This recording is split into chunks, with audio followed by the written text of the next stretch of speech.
kekalahan memang bisa membuat orang mendadak pilu dan kehilangan akal sehat.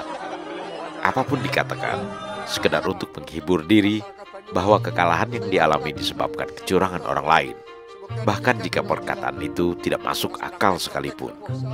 Kondisi ini diperlihatkan Sekjen PDIP Hasto Kristianto yang mengatakan ada algoritma tertentu yang membuat suara Ganjar Mahfud akan selalu berada di angka 17% dalam perolehan suara Pilpres 2024 ini.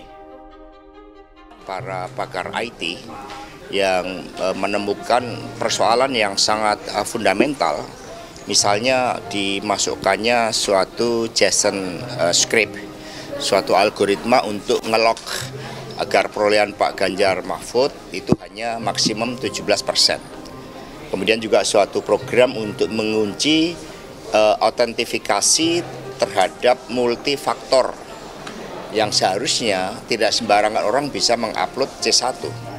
Juga data-data bahwa quick count pun itu diintercept.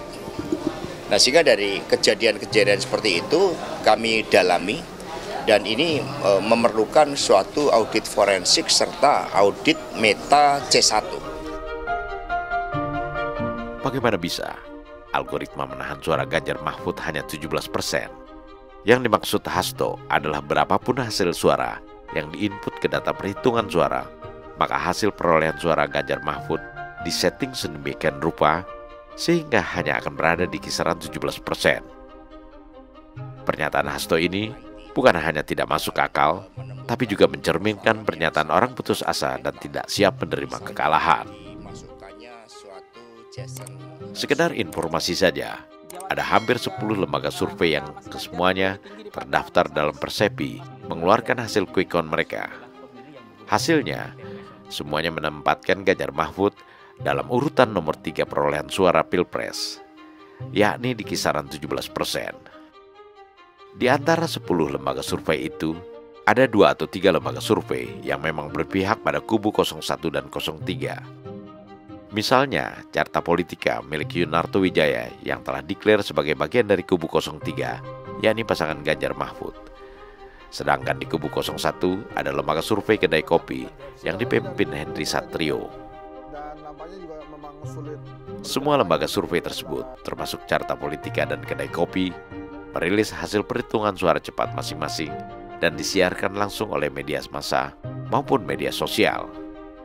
Hasilnya, nyaris semuanya mengeluarkan angka yang sama perolehan Ganjar Mahfud, yakni di kisaran 17%. Dan data semua lembaga survei itu sama, yakni C1 Plano, yang memang dijadikan dasar perhitungan suara berjenjang KPU.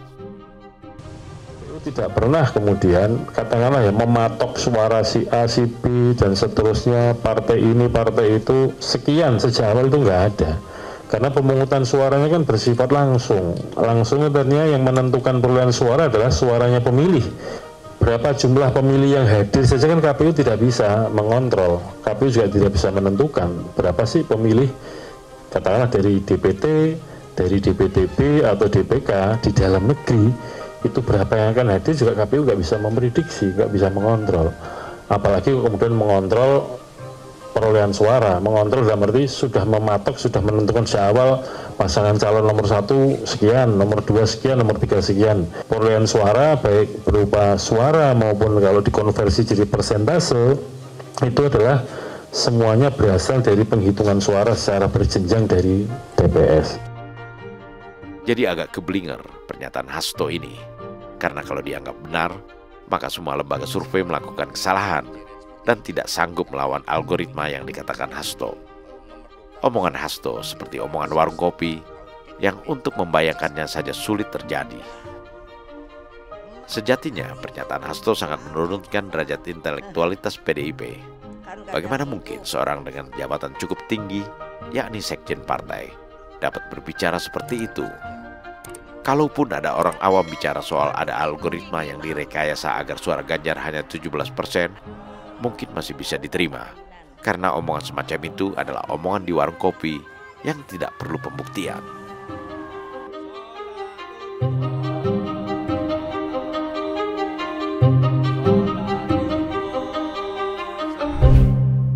Prabowo Gibran, Men of Our Time.